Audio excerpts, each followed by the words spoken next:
Today we are literally, finally, plagued by actual visions.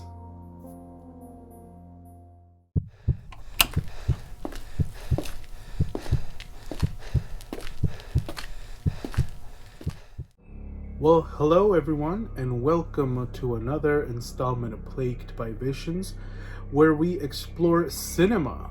Well, we're still going to explore literature, don't worry, but for this particular video, I am finally making that leap of faith that I've been meaning to make for so long.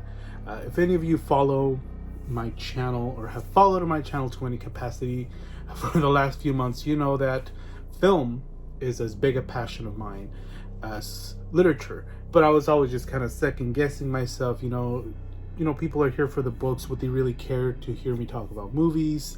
But it's still within the theme of, horror is my favorite genre of film as well as literature.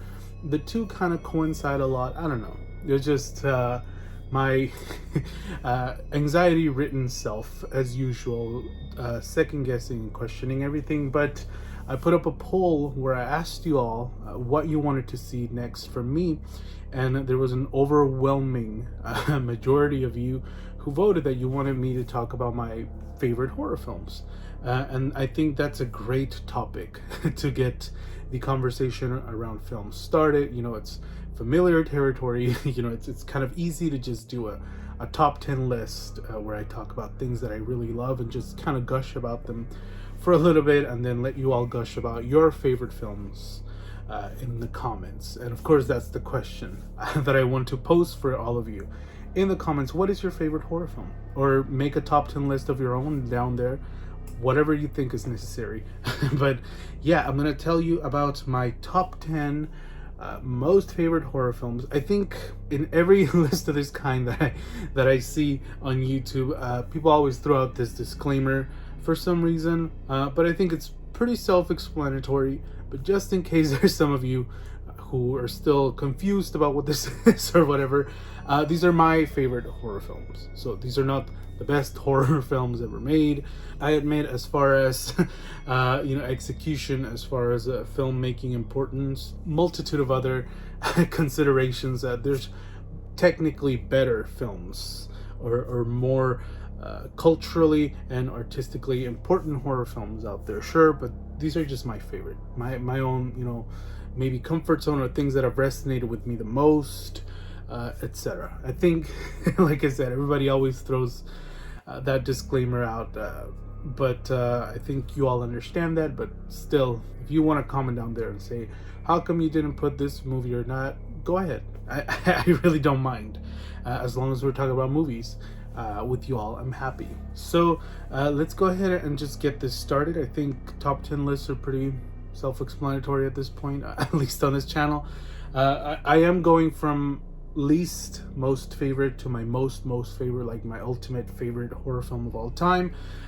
Some of you who have talked about before, I think you already know which one that is. I'm assuming the majority of you don't, and maybe the majority of you don't really care, but still, I hope that this is a fun video.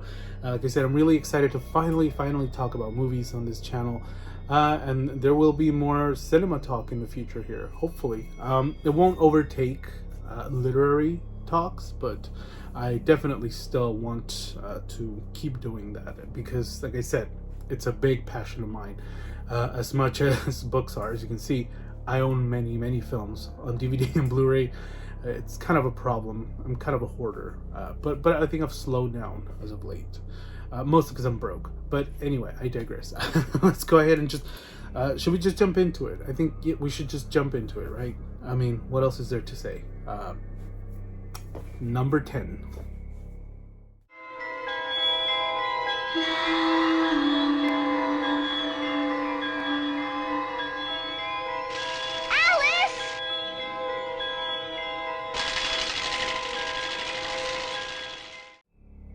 So my number 10 most favorite horror film is a slasher, or proto-slasher, as you would call it. Slasher film tends to refer to this era of filmmaking after Halloween, around 1978 and then into the 80s.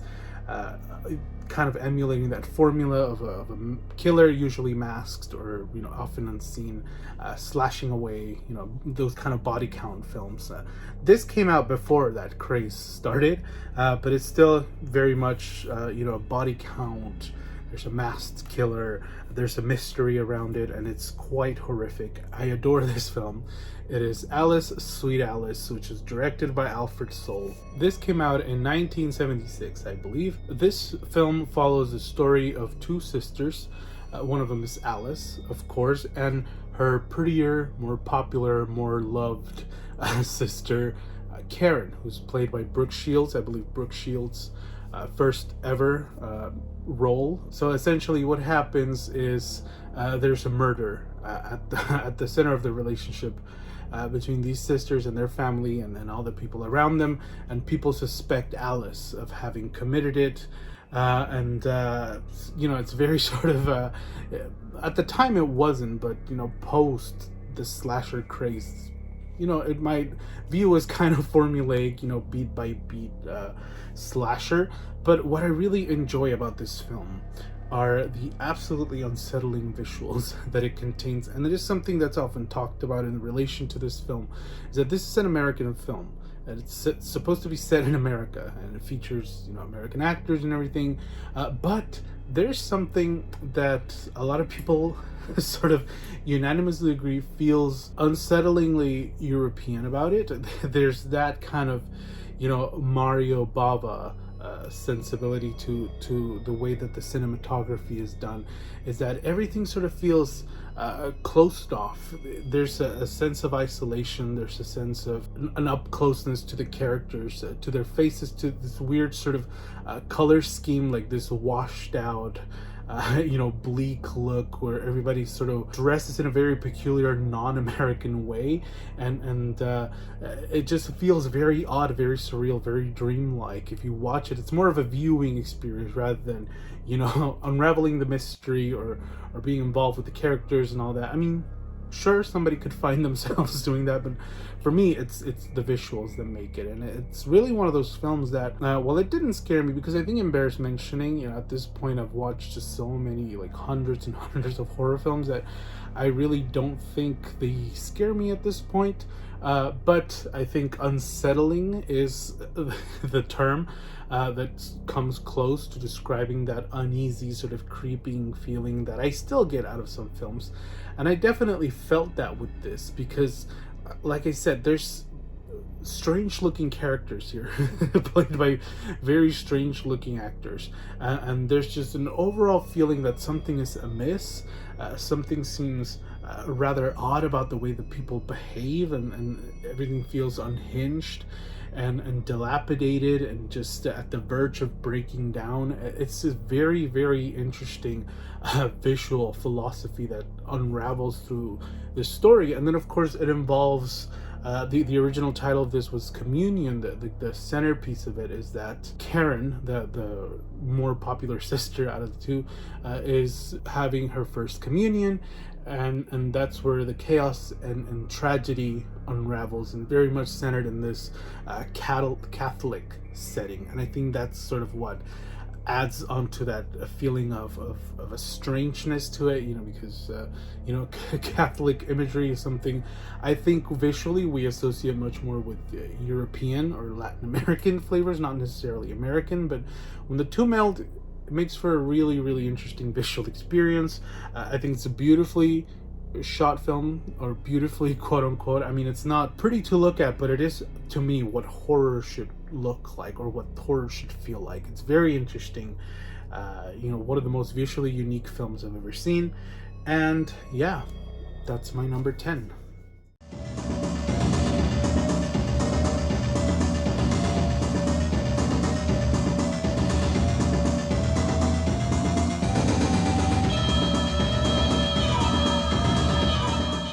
Now, at my number 9 spot, I want to talk about a 1992 film from Japan.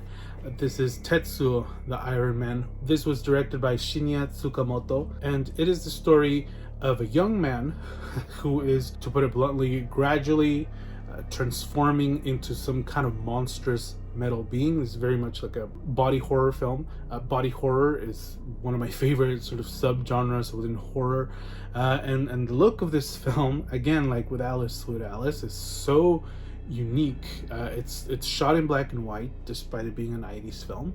And it has this strange, again, apocalyptic angle to it, even though it doesn't really take place in any kind of post-apocalyptic setting. I think there's just an anger, a mean-spiritedness, a freneticism to this film that's unlike anything I have ever seen.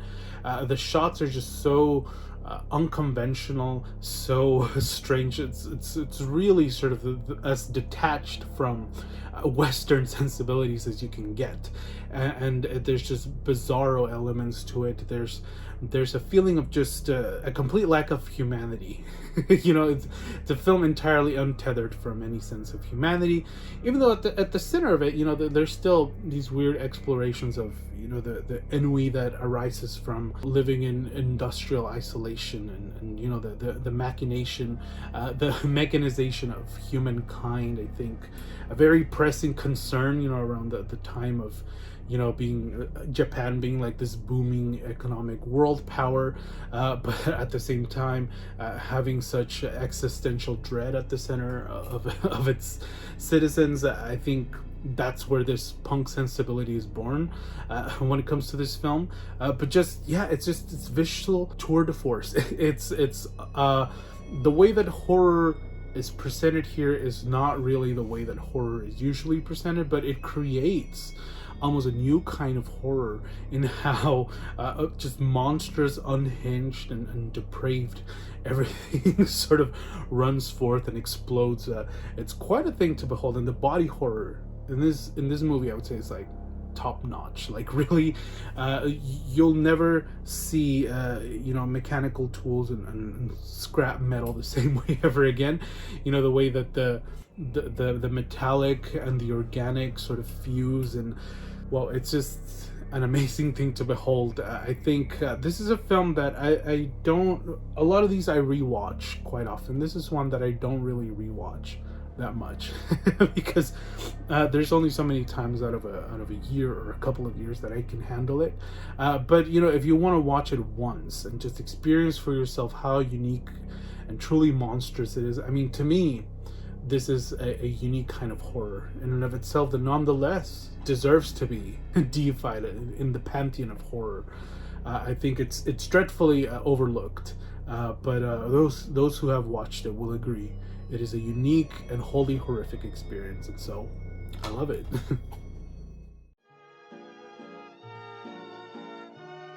Water.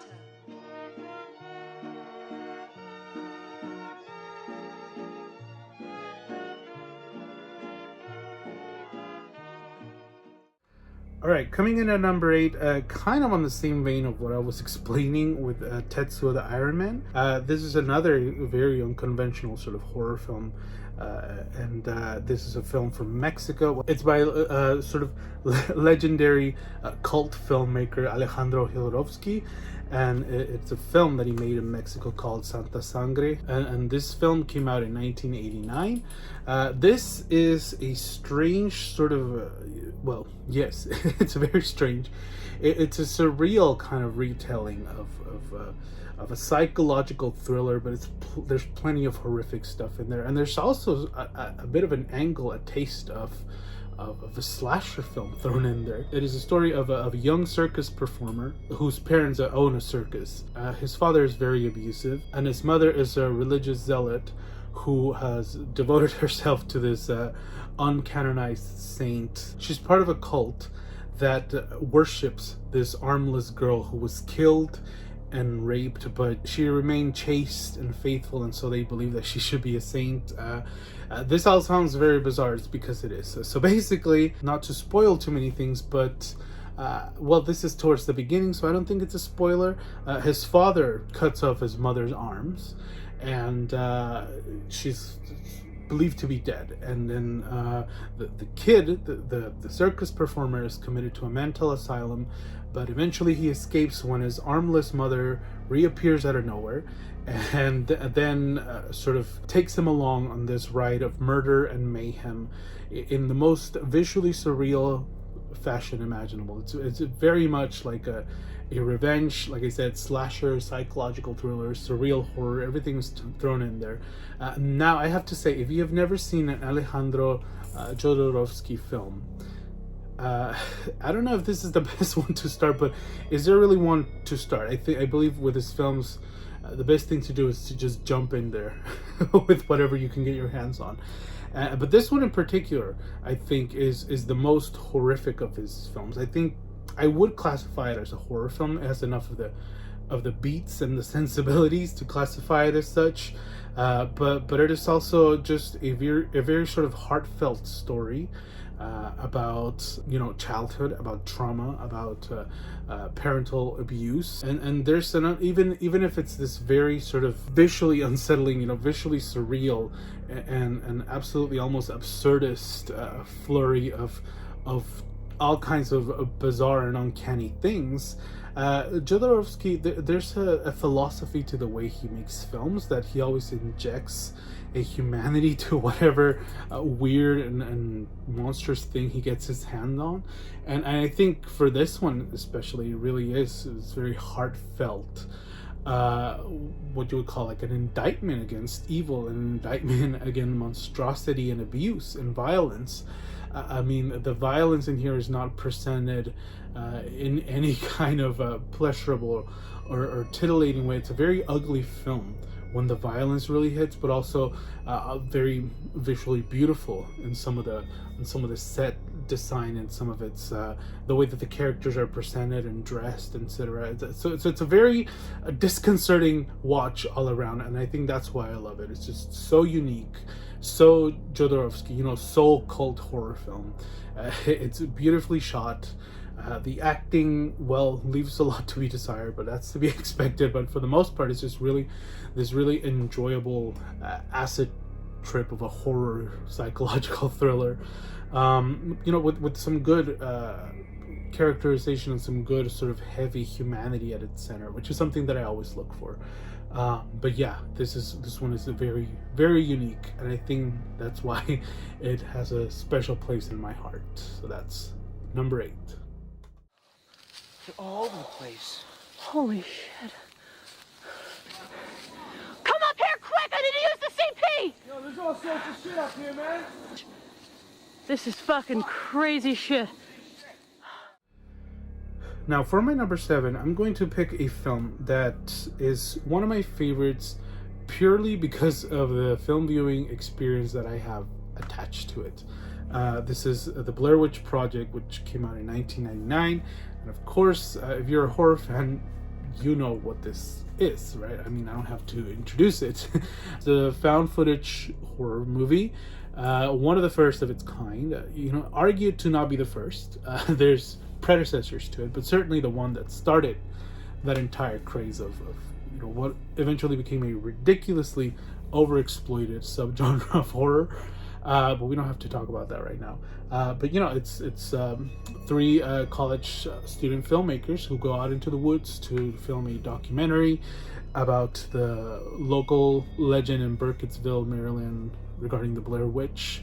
They went missing. Nobody ever found them again. But then sometime later, their footage was found, and this is purportedly the pieced together account of what happened to them when they ventured out into the woods and disappeared. This film, I was 8 years old when it hit theaters, living in Mexico. It was still, believe it or not, a sensation over there as much as it was in the US, and I'm sure it was a sensation pretty much everywhere where it was shown. But I think there was a cultural disconnect there a little bit. I mean, this is presented as the real thing, and that was a really sort of innovative and inventive style of horror filmmaking that had honestly never really been done before, not to the extent that this was. That is my argument for it. I think it is very unique in that sense. It had It was one of the first films ever marketed specifically on the internet, with false information that presented it as being the real account and stuff like that. It was meant to fool audiences, or at least create this doubt, in viewers of, is it really real? I mean, it can't be real, because why would they show it in theaters? But man, it's really convincing. It's really strangely sort of dedicated to the bit, unlike anything else. But where I was getting at is that when I was 8 years old and this hit theaters, my entire family watched it. When it came to like sensational films like this one, they all went to see it. And the last one that hadn't seen it were my mom and me. Now, I didn't watch it because back then I was terrified of horror movies. I just couldn't handle them. They gave me nightmares for days and days. But my mom has always been a horror film fan. And of course, she was dying to go see it, but she was too scared to go alone. So of course, she brought me, her 8-year-old son, to watch this film that everybody in my family had sort of been talking about being like the real documentary. And so I'm sitting there, my 8-year-old self is sitting there in this movie theater, or actually, now that I think about it, no, I was not 8 years old. I was either 6 or 7, so even worse. I think I was probably 6 years old. I was born in 1992. This came out in 1999, so yeah, I was younger than 8 for sure. I'm sitting there in this theater, surrounded by adults who all are convinced that this is the real thing. My mother is convinced that this is the real thing. Again, there's a weird cultural disconnect there that I don't have to get into too much, but everybody thought it was real. And so, of course, I, a child, also thought it was real. Needless to say, I was traumatized.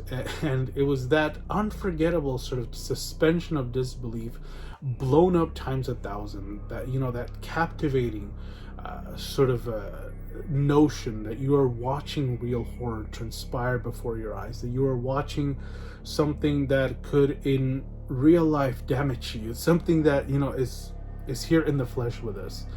I can't say I've ever seen anything like that, certainly not before, and I can't really say I've seen something like that or had an experience watching a film like that since. And for that alone, this still holds a special place in my heart, because it's a suspension of disbelief. It's a play with reality and fiction, that even though some would argue it's kind of dated, a lot of people who have jumped into it since it came out have said, it's not really scary, it's dumb, or, with all of the found footage horror films that came out after it, it's sort of lost its flavor, it's sort of lost its kick. Whatever the case may be, I still adore this film, and I think it's so unique and so wonderful, and it was certainly so powerful that when it came out, it traumatized me, and so of course it has to be on the list.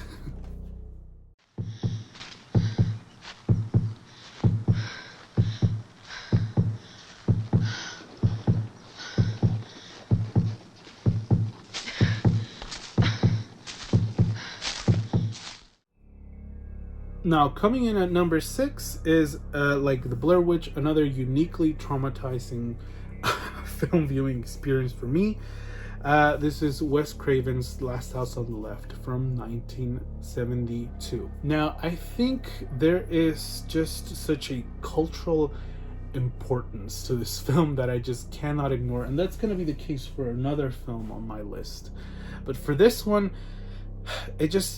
one of the heaviest films that I've ever seen. Now, it is a very strange thing to jump into. I think you have to be in a specific mindset to watch it. I think that the budget for this was like a piece of string and 2 buttons. It's done extremely on the cheap end.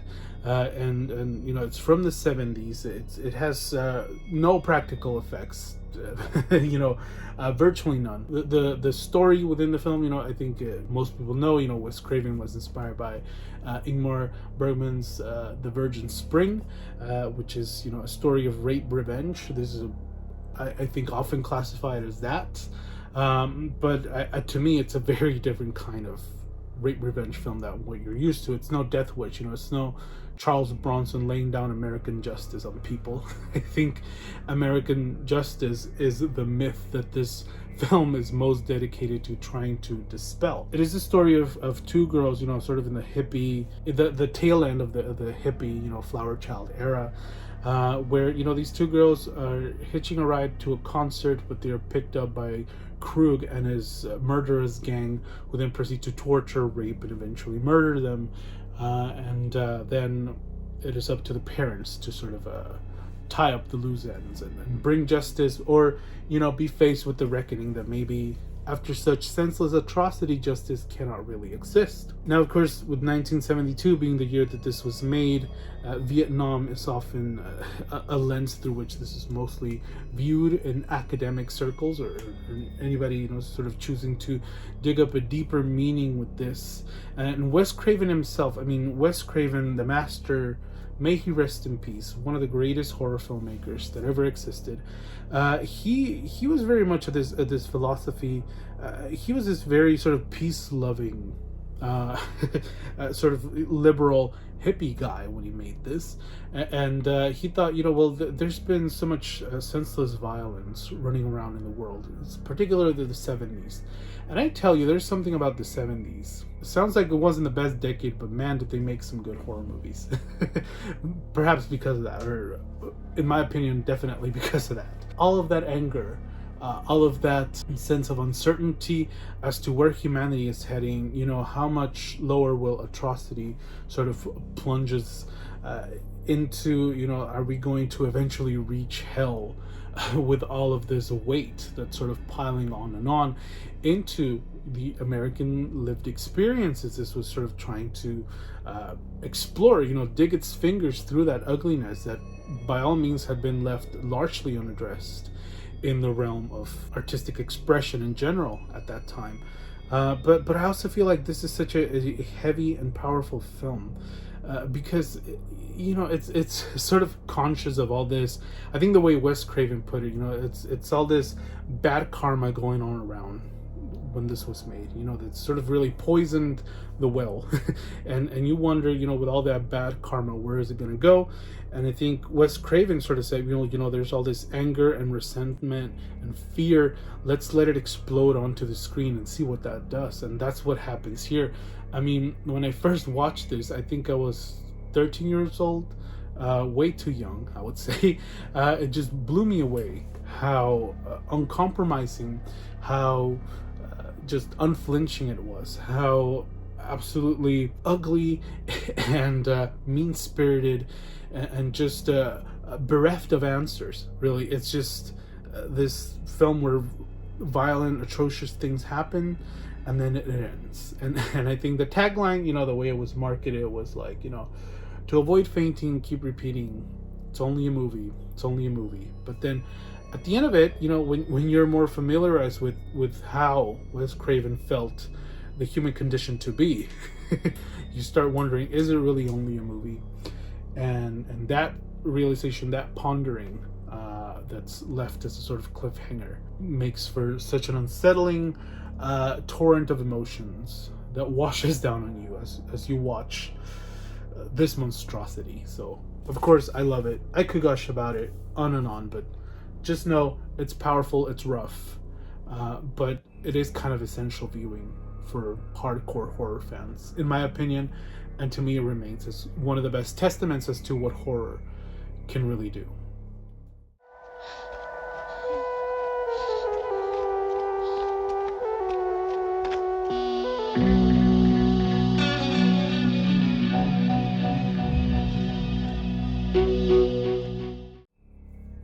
Now on to number 5. We're at the top 5 stretch. This is a movie that I think it's kind of known, it's pretty well known. The director certainly is Dario Argento. You're probably thinking Suspiria. I do love Suspiria to death. I love most things horror that Dario Argento made, but my favorite of his is Phenomena. This is a film from 1984. It stars Jennifer Connelly, and it's basically the story of this girl who's moved into a girls' boarding school, where there's been a series of murders sort of at the periphery of the story, and also some supernatural occurrences involving this young schoolgirl and her preternatural ability to communicate with insects. and you would think that the two, it's this more sort of straightforward slasher type, crime thriller, in the more traditional giallo way of filmmaking, but paired with this more supernatural, bizarre, surreal injection of insects and psychic powers and all that. You would think that it would make for a very bizarre mix when you pair the two together, and the answer is yes, it does. But that's what I love about this film. This is one of the most unique films that I have ever seen, and I think with this countdown you're starting to see the kind of filmmaking that I particularly enjoy. I enjoy something that is unique, something that shows me something that I have never seen before, and this certainly did that. And well, first of all, the Claudio Simonetti from Goblin, the soundtrack for this film is just absolutely amazing, and it has some metal tracks in here as well by Motorhead and Iron Maiden. Argento in his later career was really a fan of just throwing in some metal music, because why not? But I think it works wonderfully. But also the score is so haunting. It goes with the surreal aspect of the story. It feels strange. It feels largely unfamiliar. And as the horror sort of escalates, as you see more and more, it's plagued with dream sequences and really strange, grotesque imagery, rotten corpses and insects, swarms, and all manner of things that only Argento would think to sort of bring together into one cohesive narrative about a girl enlisting the help of her insect friends with trying to solve a crime spree. It's something else. Donald Pleasence is in here, and Dr. Loomis from Halloween, he's in here. So, if you're into that, he's here. And then there's also a chimpanzee involved. I'm not going to spoil and tell you how the chimp plays into it, but it's great. and yeah, there's something about Argento that just screams crazy person, just screams absolute madman. And I think this is where he really sort of lets go completely. And is given sort of the usual tools that he works with. He said, just give me more and more, and let's just make this absolutely almost even incomprehensible at times.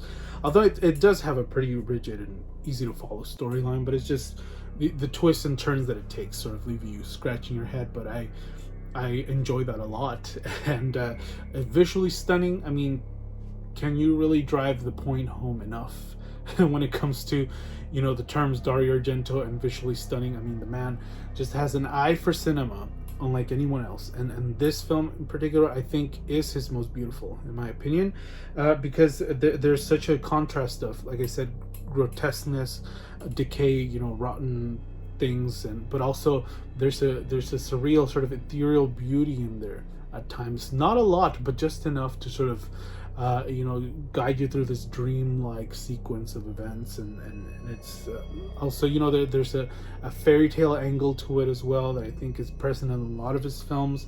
It's just so beautiful, so absolutely original, unique, like something that's never really been done before or since. It's amazing. My favorite Dario Argento, perhaps my favorite of all giallo films, although it's not really a giallo, like I said. Gialli films are more, hard-boiled crime thrillers. They're equally visually stunning, but again, there's that influence in there somewhere. So if you want to, be a little more liberal with what you call giallo, this would definitely be my favorite. It is incredible. If you haven't seen it and you've experienced Dario Argento before and you haven't seen it, highly recommend. If you've never experienced Dario Argento before, I would say sure, just jump in. If you jump in here and you like this, you're gonna like the rest of the man stuff. But yeah, Phenomena is absolutely phenomenal, and I love it. What else can I say? It'll knock your eyes out in a way that only Argento can accomplish.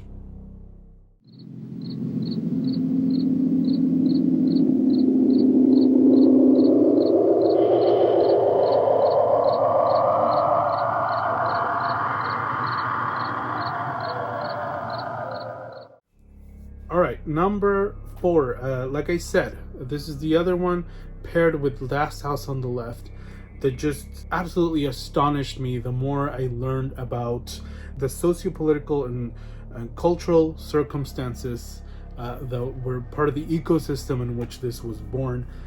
This is George Romero's Night of the Living Dead from 1968. Now, I think when it comes to zombies, zombies are so overplayed now, and I think it's really driven a lot of people to hate them. And I don't blame them for that. I mean, I think a lot of people really sort of fell out of love with zombies around the time like The Walking Dead broke into the scene. I mean, don't get me wrong, I've heard The Walking Dead is like actually a really good story, a really good comic, a really good TV show.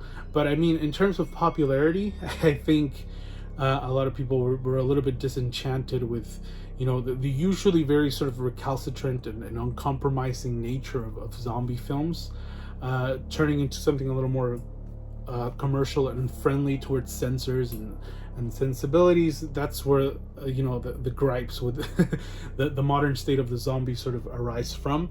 And I would agree with that to a certain extent. I mean, you can like what you like, obviously, but when it comes to, you know, power and political statement, Night of the Living Dead, in terms of horror, I think Night of the Living Dead is one of the most powerful horror films in that regard. There's an anecdote that George Romero, again, rest in peace, all these wonderful horror filmmakers are gone. Please, Mr. John Carpenter, take care of yourself. Yeah, there's an anecdote that George Romero would always tell in relation to the making of this film. When they wrapped up the filmmaking, when they finally had the final cut done, you know, they got the reel of film, they threw it in the trunk of their car, and they started to drive around town to cinemas to see if anybody would want to show it. And as they were doing that, as they were driving around town, and they had the car radio on, they heard on the news on the car radio that Martin Luther King had just been shot. And that sort of congruence with what this film explores is, of course, what leads me to call it one of the most powerful horror films ever made. I mean, it is a story that, one, you know, features an African-American main character, which is something that hadn't really been done at all. You know, it had been done sparingly in film, certainly had probably never really been done in horror films. You know, he's somebody who's strong, level-headed, you know, takes the lead, and he is portrayed very humanistically in a time when such a thing was seldom ever afforded to people of color. Another thing, you know, is that the concept of people, you know, this new generation arising, you know, the zombies sort of devouring the old that remained, you know, in this society that's in shambles. And it's a story of revolution, you know, it's a story of this weird idea of, you know, the other being, you know, the threat, the monster being people. You know, they're dead people, they're flesh, they're animated flesh, but they look like us, you know, they sort of saunter around, but, you know, they very much resemble humans because they were at some point. And it's, you know, but it's a different kind of human, it's a different sort of wave taking over, and there's a thread to normativity that, you know, humanity is trying its hardest to contain, you know, at a time when, you know, things like the civil rights movement were exploding, with, you know, growing tension and just all these elements paired together into something amazing and just absolutely grueling, horrific, heart-wrenching. You know, again, extremely low budget, but George Romero really sort of captured that feeling of grief of the time, and the final moments of this film are some of the most tragic that I've ever seen in cinema. Just amazing, an amazing exploration of social normativity, of social revolution, tensions of a racial and cultural kind. Just an absolute masterpiece in horror filmmaking.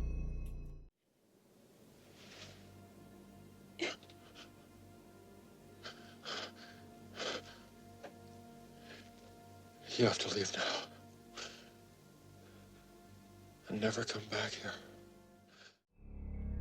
All right, and now that we're getting down to my top 3, let's go ahead and talk about the reason why I have a fly tattooed on my wrist. As you can probably imagine, of course, that is because of David Cronenberg's The Fly. I think I've mentioned this already in the video I made for my Body Horror Month wrap-up. This is one of the greatest horror films that I've ever seen, because it's just, again, it's so human. It's one of those films that really made me a little bit teary-eyed in one of the viewings that I had for it. And you wouldn't think of that, because you think The Fly, you think, Jeff Goldblum rotting before our eyes for 2 hours, and it's really gross and just monstrous, and it is those things.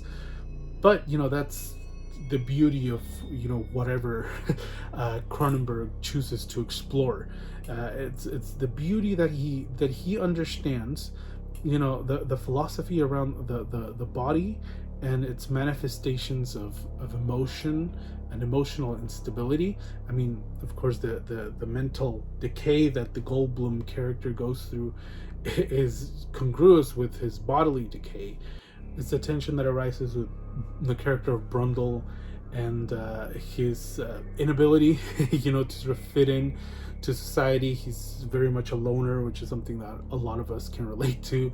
But it's also, an extremely flawed human who eventually finally chances upon a scientific development that he thinks is going to bring him some kind of glory, or he thinks is going to lead him to unraveling some mystery about humankind, but rather than make him, it breaks him. So it's this very almost, a Theban tragedy at the center of it. The hubris of mankind turning against you. But then, of course, it has amazing special effects, just an amazingly brutal, like I say, decay of the body and decay of the mind, and just these very strange, bizarre explorations of love also, I think, figures prominently in here. Like the consummation of love, and how that's often a physical thing that's turned on its head here in a very infamous scene that I'm not going to spoil, but if you know, you know. And just it's such a strange and powerful film about losing control and being helpless about it. The feeling of helplessness, really, the feeling of slow escalation, that you're slowly, more and more losing control of everything around you, and how tragic and emotionally grueling that is. It just resonated with me so much. And the issue of metamorphosis, that metamorphosis, as we see in the film, is often thought of something, being a next level of change, like it's something that's going to unveil a better version of yourself, or better, more powerful version of humanity, as Brundle thinks. But instead, metamorphosis being also this tragic unraveling, undoing of the body. It's something so poetic, majestic, and powerful that could only be told in such a grotesque fashion by Cronenberg himself.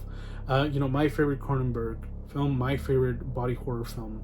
I adore the tragic progression of events in here, the visuals, just the idea, like we're not at peace with ourselves. We're never at peace with our bodies. Beautiful, powerful stuff that I can't do it justice. It's just the visually poetic film in a way that few people tend to appreciate, but when you watch it through that lens, you really see that this is a beautiful, painfully human film above everything else. We'll pray. No! We'll pray, no! woman. No! Pray to Jesus for our lost saving souls. No! God visited the curse. No! This is the No! No! No! Be This was the second curse, and this was a curse of childbearing. I think your book came in sweat and blood. Genesis 3:16. Now, on to my number 2. This is my favorite Stephen King adaptation. Not my favorite Stephen King novel, but as far as adaptations, I think this is the best. And this is Carrie, the 1976 version by Brian De Palma. Now, this is, I think, the first horror film that I ever fell in love with. Because I can't remember how I came across it. I really couldn't tell you, but I definitely watched it before I read the novel. And I was just blown away, above all else, by Sissy Spacek's performance. The kind of dynamic that she has with Piper Laurie's character of, Margaret, Carrie's mother. Amazing, brilliant performances throughout this film. But also, it's really strange how this is really one of the first films that ever dealt with the subject matter of bullying, like high school bullying. And there's a humanity in here. It touches upon something that's so tender and raw and human. And it's of course, if you look at the cover right here that I'm holding and how it's marketed, everybody knows, strangely enough, this is a spoiler, this is supposed to be like the big the big sort of climax, but it's always marketed with the spoilers at the forefront. But everybody knows it as the story of Carrie, who gets revenge on her classmates by killing them all with her telekinetic powers. But the vast majority of the film is actually more about the constant torment that Carrie faces at the hands of school bullies, at the hands of her mother, and just how vulnerable and just absolutely helpless she feels as a character. Something that resonated a lot with me when I first watched this in those years from going from kid to teenager, those confusing and chaotic years. I think this film really helped me grapple with a lot of that, living in torment, feeling alienated, and it's a powerfully human film, which is what I think makes the ultimate denouement so much more heavy and unbelievable and tantalizing. Is that Carrie is someone we grow to care for. She's somebody who steers the entire story by showing nobility and showing restraint and showing just how desperate she is to belong, and these are all awkward feelings that really sort of tug at your heartstrings, and the ultimate unraveling of everything, this small town apocalypse that explodes here in the scene. There's at times some people sort of think, like Carrie took revenge, but to me, kind of like with Last House on the Left, shows that everything sort of eventually unravels into tragedy, and there's no way to make sense of it. There's really not much of a retribution, and it's just this painful eulogizing of that the tenderness of youth that a lot of us grow up feeling so intensely and grotesquely. Stephen King's perhaps not best work, but as far as adaptations, as far as the stars aligning with cast, with the director Brian De Palma, with the era in which it was made, with the style in which it was made, it's just such a brilliant and powerful movie, and I still love it. It is not my favorite horror film anymore after lots of meditation and reassessments. You'll see what my number 1 is, but this, for the longest time, definitely was my favorite horror film of all time. And then, of course, obviously, still is one of my very favorites, and it will probably remain that for years and years to come. Hey, Pam!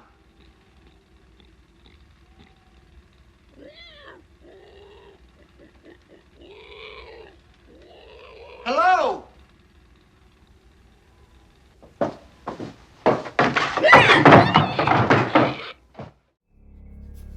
And so, my number 1 pick, my absolute most favorite horror film of all time, is the Texas Chainsaw Massacre from 1974, directed by Tobe Hooper again, the horror master, who is sadly, tragically, no longer with us. The Texas Chainsaw Massacre, again, a proto slasher, before the Halloween craze.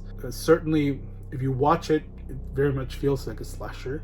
A group of teenagers who travel to a cemetery in Texas because there's been incidents of grave robbing, and on the way there, they decide to visit Sally and Franklin's father's old house that's just sort of remote in the middle of nowhere. And there are constant encounters with these strange characters who behave in really weird ways. And then eventually they cross paths with this fella right here, Leatherface. And I mean, with the title, with what most people know about this movie, I think you can pretty much guess how things turn out for them. Now this, like I said, at surface level, you'd be inclined to watch it as another sort of exploitative run-of-the-mill slasher. The body count film is just senseless killing, and then a final girl, and then credits roll. And you can take it that way if you want, but what strikes me the most about this film, what I love most about this film, is that to me, this is quintessentially what horror should look like. This captures the look and feel of horror unlike anything I have ever watched. And this is partial to my tastes. And of course, big debates in the horror world about American horror films versus British horror films, or horror films of elsewhere, J-horror, all that. For me, it's American films, because I feel like I said, with that decade of the 70s, they really knocked it out of the park, just in terms of all this social and cultural weight that people, I guess, just didn't know what to do with, and it just sort of was vomited out as extremely gritty and almost unbearable horror films. But this, to me, just views like essential Americana. To me, this is, it's often not classified that way, but I would classify this as a Southern Gothic tale of, deviancy and monstrousness, of course, inspired by Wisconsin's favorite cannibal, Ed Gein, but transplanted onto the setting of like this burning hot Texas sun. And I think it's really the heat, that feeling of stuffiness of this overbearing sun, just mercilessly watching atrocities transpire behind closed doors. That's another motif that I think is caught amazingly in the movie, is that everything sort of happens behind closed doors. There's shutting of doors every which way. If you watch it, consciously looking for how many times doors are shut and burst open, you'll see there's something being done there. Because it's really about sort of opening up, dissecting America and looking at its inner workings and finding nothing but pure terror staring back at you in this sort of hollowed out face of Leatherface. This faceless, imposing entity. And it's just, there's visual poetry that's running through here, and I'm not kidding, I'm not being sarcastic. I really do think this is a visually stunning film, and the circumstances under which it was made, which you can look up on your own and see truly horrific guerrilla style filmmaking techniques being deployed here, but it just feels so real. There's this feeling that you're not really watching a film, but you're witnessing the atrocity firsthand. Like some kind of newsreel footage or something like that. Just feels grimy and rough and snuff film like, I don't know. And of course it opens with the billing, that this is a real thing, this really happened. Of course it didn't, but it's telling you, it was based on real events, and I think this was the first film of its kind to sort of falsely state something like that. But it's just so powerful, so captivating. It is, a terror that's left unexplained, atrocity that just sort of explodes, runs its course, and then sort of is sucked back into the room that it crawled out of. And nothing is resolved, nothing is explained, and to me that's how horror should truly be done. without answers, just haunting you with questions every which way. So powerful, so heavy, so visually unmatched, in my opinion. To me, this is, without a doubt, in my opinion, the best horror film viewing experience that there is out there. So there you go. That's my top 10 horror film list. Let me know in the comments, what do you think? Which of these have you seen? Which ones do you like? Which ones do you hate? Let's talk about it. I'm not gonna run with this outro for too long. I think this video has already gone on far too long.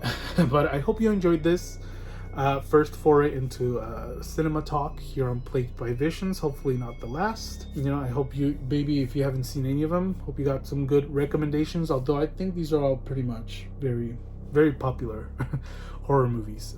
But yeah, let's continue the discussion down in the comments about whatever related to this.